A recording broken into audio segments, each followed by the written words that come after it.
ॐ भूर्भुवः स्वः तत्सवितुर्वरेण्यं भर्गो देवस्य धीमहि धियो यो नः प्रचोदयात्।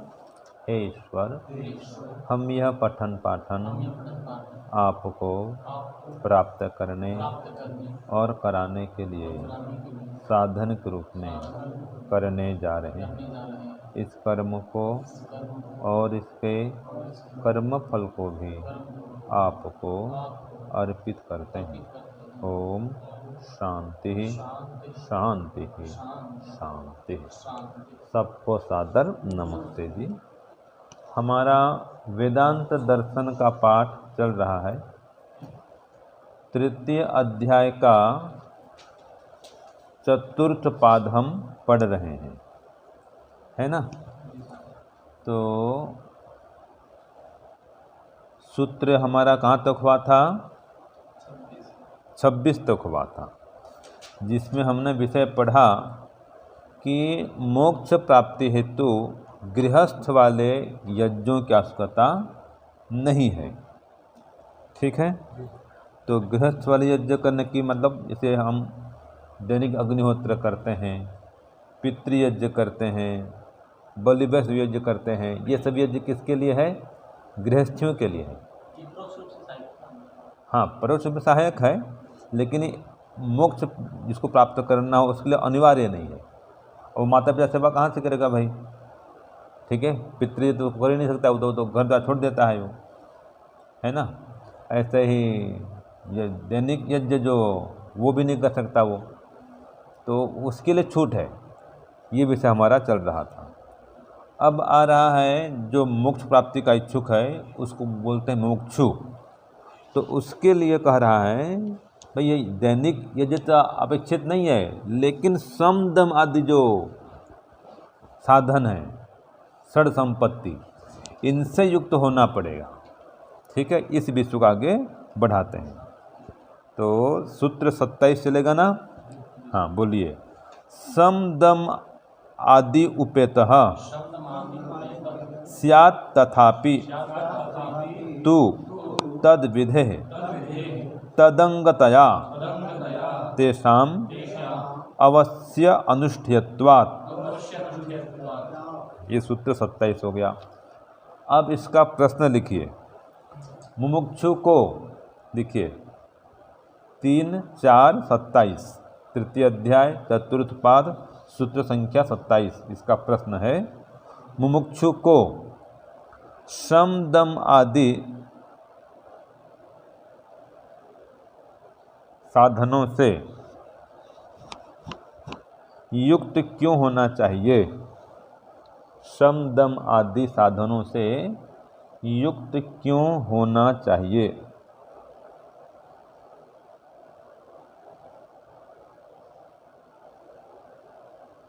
लिखिए, उत्तर लिखिए। मुमुक्षु को सम दम आदि साधनों से, मुमुक्षु को सम दम आदि साधनों से युक्त तो होना ही चाहिए।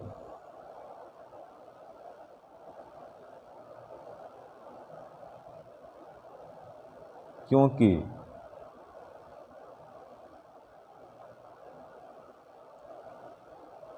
उपासना विद्या के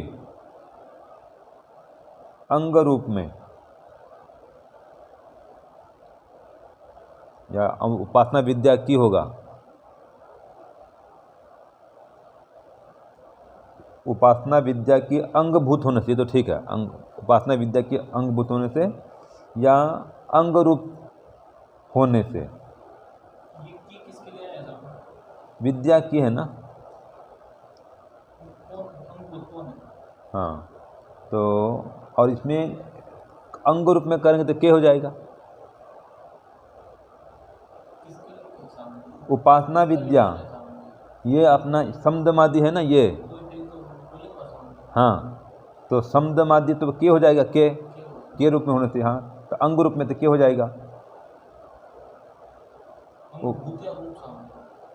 उपासना विद्या के अंग के रूप में होने से करो तो यहाँ तो के होगा, हो जाएगा। उपासना विद्या के अंग रूप या अंग के रूप में होने से सम नहीं, क्या क्या लिखे, क्योंकि उपासना विद्या के अंग रूप होने से, अंग रूप में, अंग के रूप में करो, अंग के रूप में श्रम दम आदि का विधान होने से ये होगा। उपासना विद्या के अंग के रूप में, ये ज़्यादा अच्छा है, बढ़िया है, यही ठीक है कि उपासना विद्या के अंग के रूप में श्रम दम आदि का विधान होने से उनका अवश्य ही अनुष्ठान करना चाहिए।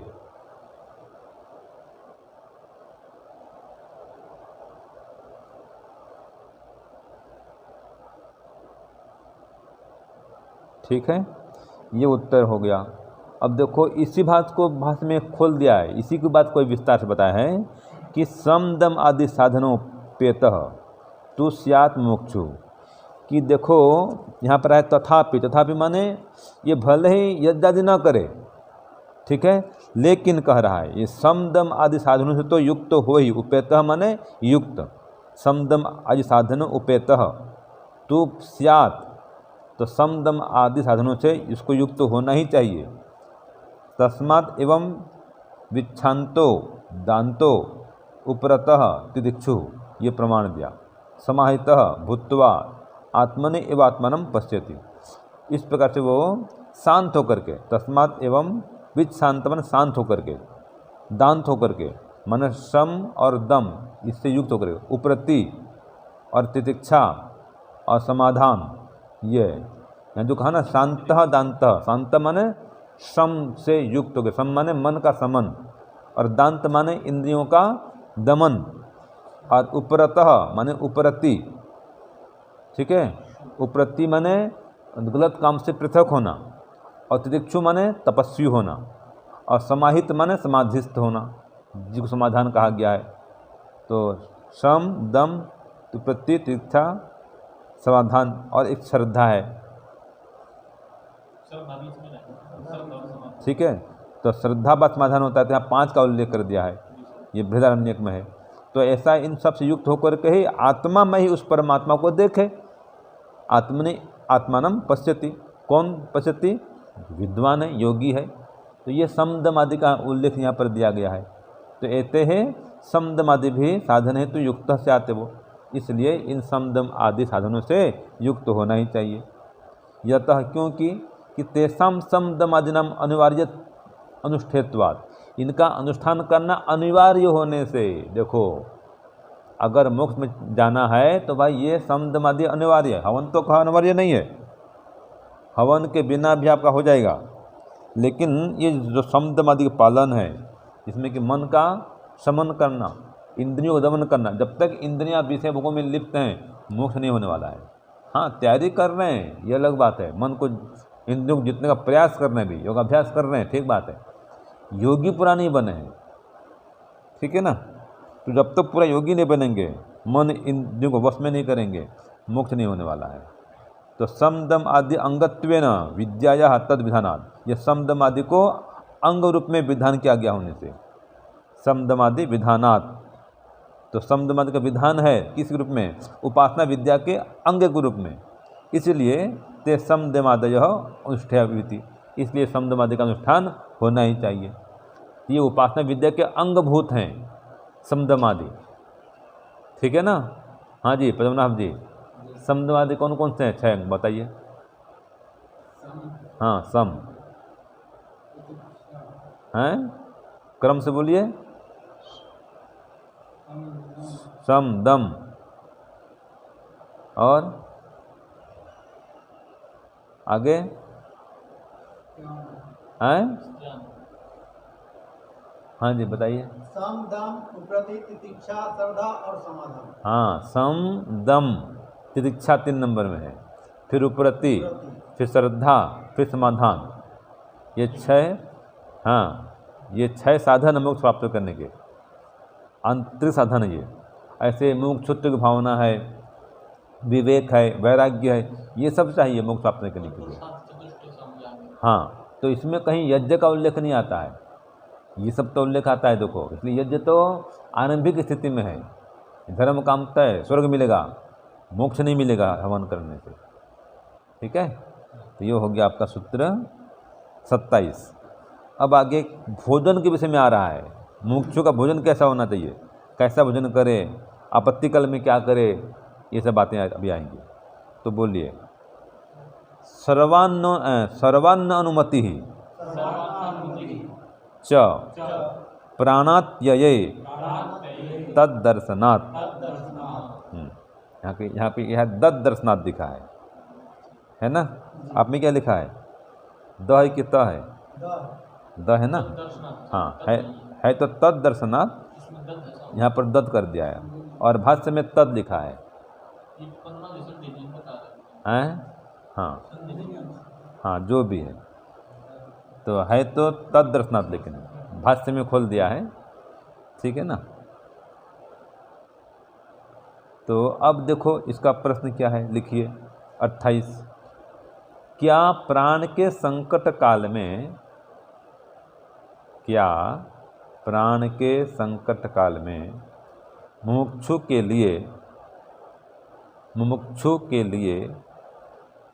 उच्छिष्ट आदि सभी अन्न, उच्छिष्ट माने झूठा, ब्रैकेट में झूठा कर दो सरलता के लिए, तो क्या प्राण के संकट काल में मुमुक्षु के लिए उच्छिष्ट आदि सभी अन्न खाने का विधान है? ये प्रश्न हुआ। उच्छिष्ट आदि सभी अन्न खाने का विधान है?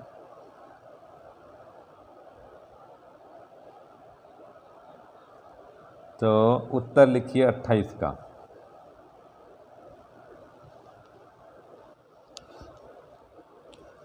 मुमुक्षु के लिए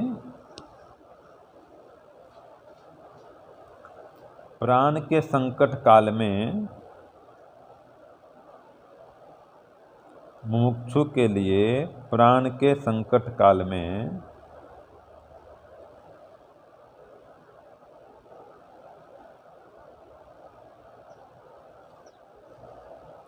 उच्छिष्ट आदि सभी अन्न, उच्छिष्ट आदि सभी अन्न खाने का विधान है।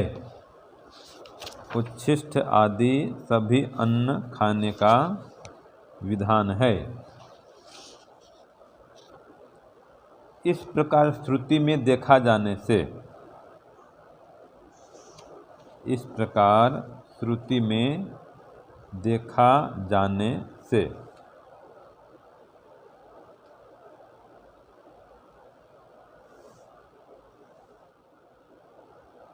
ठीक है। और प्रमाण क्या दिया, देखो ये सूत्र पूरा हो गया। ठीक है जी। अब जो कहा श्रुति में देखा जाने से, श्रुति में क्या लिखा है देखो, कि न हवा एवं विधि किंचन अन्नम भवति इति।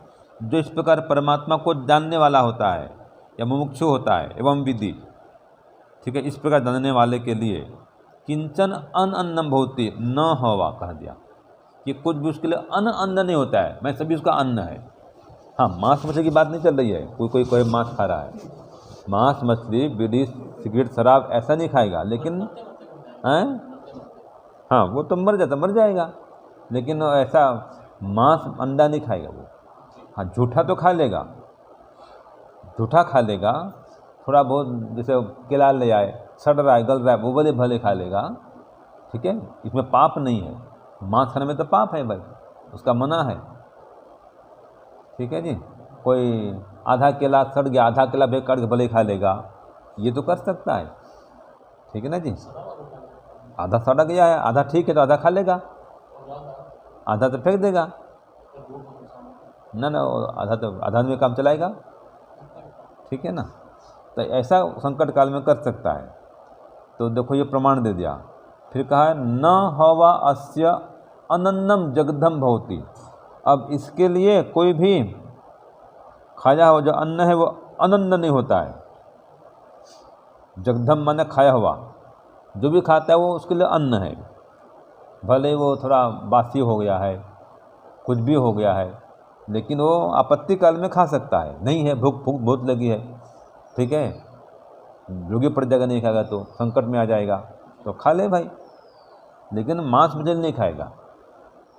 कभी आज सुबह का भोजन होता है, शाम को खा सकता है, खा ले, ऐसा वो कर सकता है, ठीक है। तो इसमें कहा देखो, इति ऐसा सर्वान्न अनुमति मुमुक्षुम प्रति या विधीयते, इस प्रकार सारा अन्न, सभी अन्न, सब प्रकार के अन्न को, अन्न की बात आ रही है, देखो अन्न लिख रहा है ना भाई, मांस भोजन नहीं लिख रहा है, अन्न खाने का विधान है, विधीयते। और भी कह रहा है, प्राणत्य माने प्राणनाश अवसरे, सूत्र में क्या दिया, प्राण अत्यय माने प्राण के नाश के समय में, प्राण के संकट काल में, रुग्ण काल में, विपत्ति काल में, ठीक है, प्राणनाश भय, प्राण चला जाएगा ऐसा भय हो, प्राण संशय, प्राण का संशय हो, तो इस अवस्था में कह रहा है तद दर्शनात्, ऐसा देखा जाता है कि बहुत भूख लगी है, अकाल की स्थिति है, ठीक है जी, तो संकट काल है, वो आपत्ति काल है, तो ऐसे काल में खा सकता है। तो दृश्यते श्रुतौ प्राण संशय अभक्ष भक्षणम, कि जो आपत्ति काल में इस पर अभक्ष भी, अभक्ष माने झूठा पदार्थ भी खा सकता है। तो ये कहाँ प्रमाण दिया, वो आता है ना, हम पढ़े थे, छांदुग में आए थे, गाड़ीवान रेक्को मुनि कथा आती है ना भाई, हाथी वाला था, ओ हाथीवान लोग जा रहे थे, उनके पास जूठा उड़द था, वो जूठा उड़द खा रहे थे, तो खा लिया, इनको मांग लिया कि हमको दे दो, उन्होंने कहा महाराज झूठा है ये, कहा चलेगा, फिर उनका झूठा पानी भी ले लो, पानी नहीं लूँगा, पानी तो है, झूठा ये अन्न चलेगा, आपका उड़द चलेगा। तो ये प्रमाण दिया देखो कि मटची हतेसु, मटची मन टिड्डी, टिड्डियों के द्वारा खेत को नष्ट कर दिया गया था। ऐसे कुरुसु, कुरु प्रदेश में, इसी कुरुक्षेत्र, कुरु प्रदेश माने इसी कुरुक्षेत्र में, हाँ कुरु प्रदेश है लिखा है देखो। तो इस प्रदेश में एक थे उषस्थि चक्रायन, जाया अपनी पत्नी के साथ में वो रहते थे। उसकी पत्नी क्या थी, आटिका, आटिक्या जाया सह, पत्नी आटिकी, आटिक्या माने आटिकी, आटिक्या जाया, जाया माने पत्नी, तो आटिकी पत्नी के साथ में कौन थे, चक्रायन, उषस्थि चक्रायन, उषस्थि चक्रायन रहते थे। तो इस प्रकार से वो विपत्ति काल था, तो उसमें क्या है, हाथीवान को उन्होंने देखा, क्या देखा कि कुलमासान खादंतम, कुलमास खा रहे थे, कुलमास माने उड़द, तो उड़द खाते हुए देखा, तो तम भिक्षे, उन्होंने भिक्षा की, तम हुआ, तो भैया उन्होंने कहा कि अन्य विजंते यत् इमे उपनीता इति एते साम्य देहीति हवा, तो जो आप खा रहे हैं अभी तो बचा हुआ है, उनमें कुछ दे दो, भिक्षा मांगी। तो उन्होंने कहा कि भाई देखो मेरे पास और तो नहीं है। हाथीवान ने क्या कहा, मैं जो खा रहा हूँ न इतो अन्य विद्यंते, इससे अन्य मेरे पास में नहीं है, यत्ते में उपनीत, इसी में ही है, जो कुछ है इसी में ही है, मैं खा रहा हूँ इसी पोटली में या इसी बर्तन में, जिसमें खाता होगा वो इसी में है, अलग से और दूसरा नहीं है। तो क्या बोलता है वो ऋषि, एते साम में ही दही थी, ठीक है इसी से मुझे दे दो, जो आपका पात्र है, जो खा रहे हो, जो जूठा है, इसी से दे दो चलेगा। तो तानस में बजा दो, तो दे दिया। फिर हंत अनुपानम इति उच्छिष्टम वै, मैं पीतम सदिति हवा था, ये जल भी है लेकिन मेरा पिया हुआ है, ठीक है। तो ये क्या बोलता है, न स्विदित इति उच्छिष्टा इति नवा, तो ये नहीं पीऊँगा। क्यों नहीं पीऊँगा, क्योंकि पानी मेरे पास है, मेरे पास में पानी तो मिला हुआ है, तो मेरे पास में जल है, जल मैं नहीं लूँगा, ये पिया हुआ आपका है। तो बोलता वाह भाई आप तो ये तो ले रहे हो और जल ले रहे हो, तो कोई बात नहीं, कहा मेरे पास जल है तो मैं पीतम से ये मेरा पिया हुआ है। बोलते नहीं आपका पिया हुआ जल नहीं लूँगा। क्यों नहीं लूँगा कि न वा आजीविष्यम ईमान अखादन अन्नम इति, ये अन्न नहीं खाऊंगा तो जी नहीं पाऊँगा, इसलिए मांग रहा हूँ। कुलमासान उड़द को क्या कहा, इसके बिना प्राण संकट में बहुत भूख लगी है, तो इसलिए उड़द दे दो, और मेरे पास पानी तो है, तो इस प्रकार से उसने उड़द लिया। तो तद इत्थम अभक्षम भक्षणम प्राण संशय मुमुक्षुना कर्तव्यमस्ति, तो मुमुक्षु के लिए ये भी दे दिया कि प्राण संकट काल में वो झूठा पदार्थ भी खा सकता है। नहीं एतद् ब्रह्म विद्या विरोधी कृत्यम, तो ये ब्रह्म विद्या के लिए विरोधी कृत्य नहीं है। हाँ जी, झूठा खाना ब्रह्म विद्या के विरोधी कृत्य नहीं माना जाएगा। आपत्ति काल में कह रहा है, लेकिन तो तत्सहकारित्व में वो भजते, वो उसका सहकारी ही है। समझ गए? हाँ जी, क्या समझे? आपत्ति काल में झूठा भी खा सकते हैं। हाँ, मांस अंडा नहीं खाएगा। यहाँ पर अन्न की बात आई। ये हो गया सूत्र आपका 28। अब चलो सूत्र 29 विषय में। सूत्र बोलिए अबाधाच। लिखिए प्रश्न इसका, क्या आपत्ति काल में, सूत्र 29 का प्रश्न है, क्या आपत्ति काल में अभक्ष खा लेने से, क्या आपत्ति काल में अभक्ष खा लेने से शुद्ध भोजन खाने वाले हैं, शुद्ध भोजन खाने वाले, फिर बोलूं, क्या आपत्ति काल में अभक्ष खा लेने से शुद्ध भोजन खाने वाले श्रुति विधान का, श्रुति विधान का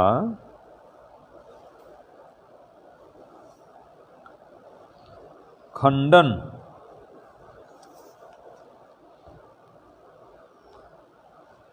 नहीं होता है?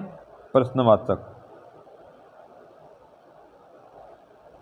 या खंडन हो जाता है, दोनों भी लिख सकते हैं प्रश्नवाचक में।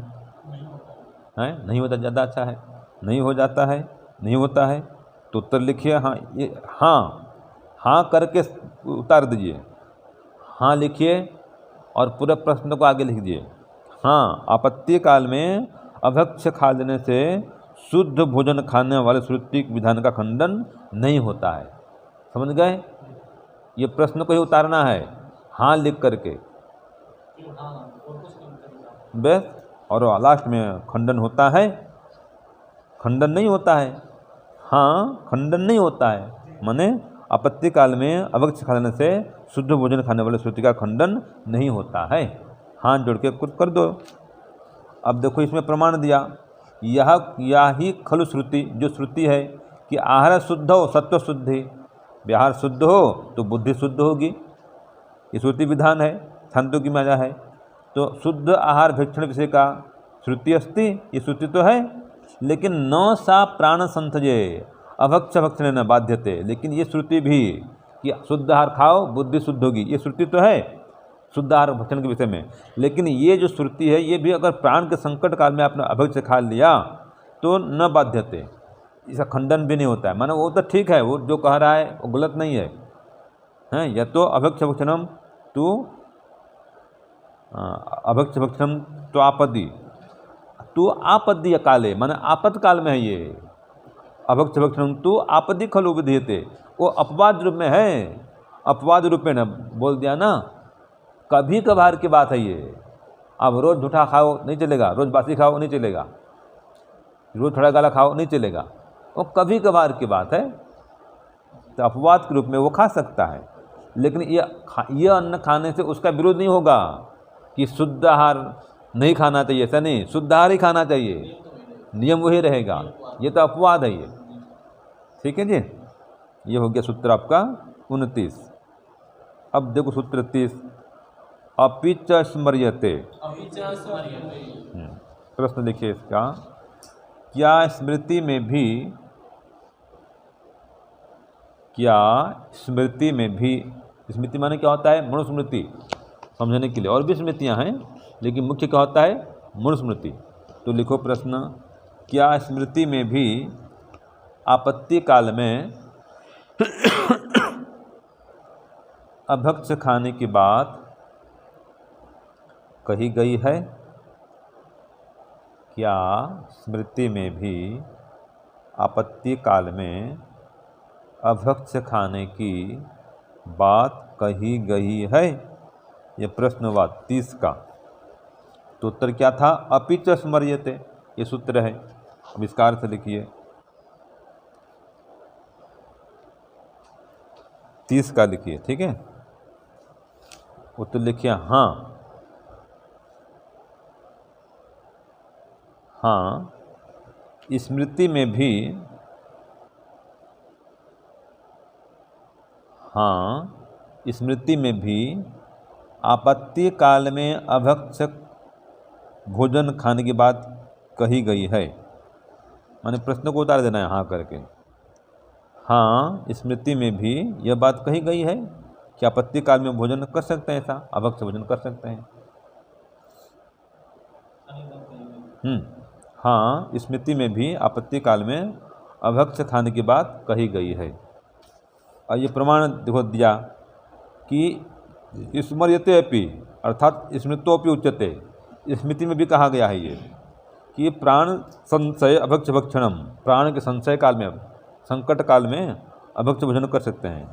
तो देखो जीवितात्यपय आपन्ना यो अन्नमिति यतः ततः, ये प्रमाण दिया। आकाशम युवा पंकेन न स पाप में लिप्यते, कि जीवित्यातय, जीवन का संकट होने से, आपन्न आने पर, जीवन भी संकट में आ जाए ऐसी स्थिति में, यो अन्नमत्ति, जो भी अन्न खाता है देखो उस अन्न से उसको पाप नहीं लगता है।